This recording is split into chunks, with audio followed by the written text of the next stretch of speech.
حضرت سیدنا فضیل بن عیاض رحمۃ اللہ تعالی علیہ بہت بڑے بزرگ گزرے۔ آپ نے دیکھا کہ آپ کا بیٹا نا کسی کو دینے کے لیے دینار تول رہا ہے، تو جو دینار تھے نا ان کے اوپر مٹی لگی ہوئی تھی، کیونکہ تول کے دینے تھے کسی کو، تو ظاہر ہے مٹی کی قیمت تو کچھ بھی نہیں، اور دینار تو دینار تھے، لیکن انہاں دیناروں کے جو اوپر نقش ہوتا ہے نا بنا، ان پہ مٹی لگی ہے۔ اب وہ بچہ کر کیا رہا ہے کہ ہر دینار کے اوپر سے نا مٹی صاف کر رہا ہے تاکہ دیناروں کے وزن میں مٹی نہ تلے۔ ظاہر ہے جس کو اس کے ساتھ تو زیادتی ہو گئی، مٹی کی کوئی قیمت نہیں، دینار دینار ہے، تو وہ ہر دینار کے اوپر سے مٹی صاف کر رہا ہے۔ تو حضرت فضیل بن عیاض نے اپنے بیٹے کو دیکھا تو آپ نے فرمایا، میرے بیٹے تیرا یہ عمل کہ تو دیناروں کے اوپر سے مٹی صاف کر رہا ہے تاکہ مٹی بھی دیناروں کے وزن میں نہ تل جائے، تیرا یہ عمل 2 حج اور 2 عمرے کرنے سے افضل ہے۔ حضرت تیرا یہ عمل 2 حج اور 2 عمرے کرنے سے افضل ہے۔ حضرت لیکن اللہ معاف فرمائے، ہمارا حال عجیب ہے یار، کام بھی تو لو۔ آج بھی تقریباً حضرت دودھ لینے جاؤ نا دکانوں پہ، تو وہ جو جسے وہ دودھ دیتے ہیں حضرت، تھلو بھی چپا ہے اور سائڈاں تے بھی چپ نہیں ہے،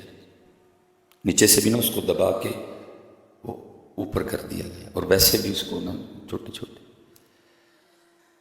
کم تو لو، ملاوٹ کرو حضرت، اور پھر کیا کرو، پھر عمرے پہ چلے جاؤ۔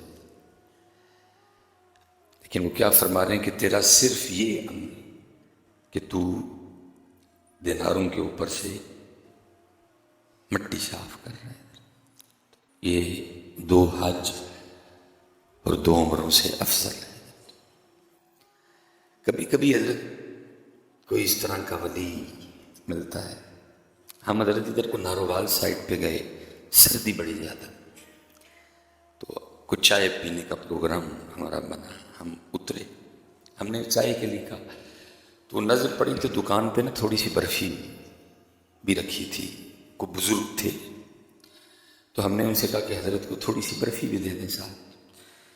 تو میں نے حضرت اس بندے کو دیکھا کہ اس نے جب ترازو، چھوٹی سی ترازو تھا، تو اس سائڈ پہ نا انہوں نے کاغذ رکھا اور اس کے اوپر برفی کے ٹکڑے رکھے، لیکن اس سائڈ پہ بھی انہوں نے کاغذ رکھا، اس کے اوپر پھر انہوں نے بٹے رکھے۔ یہ رب کا ولی تھا جی، وہ رب کا ولی تھا، کیونکہ کاغذ بھی تو برفی کے وزن میں تولنے لگا تھا نا ساتھ، کاغذ پیسے تو تھوڑے سے تھے، برفی 1200 روپے کلو تھی۔ انہوں نے جب اس سائڈ پہ نیچے کاغذ کا ٹکڑا رکھا کہ ظاہر ہے ترازو تو گندا تھا نا، تو اس کے رکھ کے اس کے اوپر انہوں نے برفی کے ٹکڑے، اب اس سائڈ پہ انہوں نے صرف وہ بانٹ، جس کو ہم پنجابی میں کہیں گے وٹے، وہ ہم نے میرے خیال سے پاؤ برفی لی ہے، لیکن انہوں نے کیا انہوں نے حضرت اس سائڈ پہ بھی کاغذ رکھ کے اس کے اوپر حضرت انہوں نے بانٹ رکھے۔ میں نے کہا یہ ولی حضرت جی رب ہے، کیسا تول پورا ہے حضرت، کہ اگر ادھر کاغذ رکھا ہے تو پھر ادھر بھی کاغذ، تاکہ برفی کے پیسے لگیں حضرت، کاغذ کے پیسے برفی کے پیسے میں نہ لگیں۔ لیکن افسوس حضرت آج یہ رنگ ہمارے پاس نہیں رہے، جدہ جتھے دا لگا تھا کوئی باز نہیں آتا۔ نہیں بیٹا، حلال کھاؤ، اپنے تول پورے کرو۔ اللہ معاف فرمائے حضرت جی، کون سی چیز ہے حضرت جی، اور میں حیران اس بات پہ ہوں کہ آپ فلٹر پہ چلے جائیں تو حضرت لوگوں کا رش لگا ہے صاف پانی پینے کا، جو ذرا اور لینڈ لارڈ ہیں انہوں نے اپنے گھر نیسلے لگوا لیا ہے، ایکوافینا لگا رکھا ہے، اور پانی آ رہے ہیں۔ اگر پوچھو تو سب عام سے عام بندے کو جو بالکل بھی پڑھا لکھا نہیں ہے، وہ بھی آپ کو آگے سے پورا فلسفہ سنائے گا حضرت جی گندے پانی کے جو نقصان پہ جی، گندا پانی پینے سے لیور خراب ہوتا ہے، گندا پانی پینے سے جو ہے نا وہ کڈنی خراب ہوتی ہے، گندا پانی پینے سے یہ ہوتا ہے، آپ کو پورا حضرت 15 منٹ کا مضمون ہر بندہ سنائے گا گندے پانی کے۔ لیکن میں اس بات پہ حیران ہوں کہ گندے پانی کے نقصان کو تو ہر بندہ مان رہا ہے، وہ لیکن گندے رزق کے نقصان کو کیوں نہیں مان رہے؟ حالانکہ گندا پانی تیرا لیور اور تیری کڈنی خراب کرے گا، لیکن گندا رزق تیری نسلیں خراب کر دے گا، تیرا بیج خراب کر دے گا، تیری نسل کو تباہ کر دے گا گندا رزق۔ لیکن کیا ہے، گندے پانی کے نقصان کو مان رہے ہیں سارے، لیکن گندے رزق کے نقصان کو۔ فرمایا بیٹا صرف تیرا یہ دینار کے اوپر سے مٹی صاف کرنا، تیرا یہ دینار کے اوپر سے صرف مٹی صاف کرنا کہ کہیں مٹی دیناروں کے وزن میں نہ تلے۔ یہ 2 حج اور 2 عمروں سے افضل عمل ہے، اس لیے حضرت بہت دھیان رکھو، حضرت بہت دھیان رکھو، حضرت اپنا رزق صاف کرو۔ میں کہتا ہوں حضرت حلال کی جو برکتیں ہیں وہ تو نسل میں چلتی ہیں، لیکن حضرت جی فی زمانہ جو حلال کی کوالٹیاں ہیں، جو حلال کے فوائد ہیں، ان میں سب سے پہلا اور بڑا فائدہ یہ ہے کہ حلال بڑھتا ہے حضرت، حرام بڑھے گا نہیں کبھی بھی حضرت، حلال بڑھے گا، یہ پھلتا ہے، یہ پھولتا ہے، یہ آگے چلتا ہے، حرام کبھی نہیں بڑھے گا، اس میں بے سکونی ہوگی، اس میں سکون نہیں ہوگا، حلال پھیلے گا۔ یہ نبی پاک علیہ السلام کی بارگاہ میں کچھ شخص حاضر ہوا اور آ کے عرض کی، اے اللہ کے رسول علیہ السلام، میری جو روزانہ کی سیلری ہے نا وہ 10 روپے ہے، لیکن پوری نہیں پڑتی، بہت بڑی مشکل سے گزر بسر ہے، ادھار لینا پڑتا ہے، آپ کچھ عنایت فرمائیں کچھ۔ بھئی یہ جتنے فیس بک پہ وظیفے چل رہے ہیں نا، یہ وظیفے تب کام آئیں گے جب آپ کما کے حلال لاؤ گے۔ اللہ کا نام لینے سے حرام میں برکت نہیں آتی کبھی بھی۔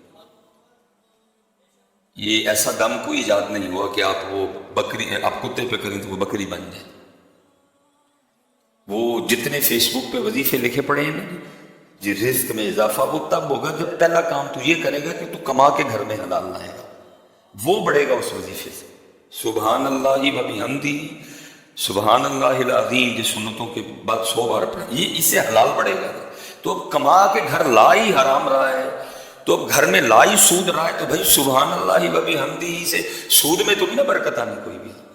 سود تو جنگ ہے اللہ اور اللہ کے رسول سے۔ سورہ یاسین سے، سورہ واقعہ سے اس رزق میں اضافہ ہوگا جس میں تول پورا ہے، جس میں دھوکہ نہیں دیا گیا، جس میں ملاوٹ نہیں ہوئی، جس میں کم نہیں تولا گیا، جس میں فراڈ نہیں ہوا، جس میں ریت نہیں ملائی گئی، جس میں کنکر نہیں ملائے گئے،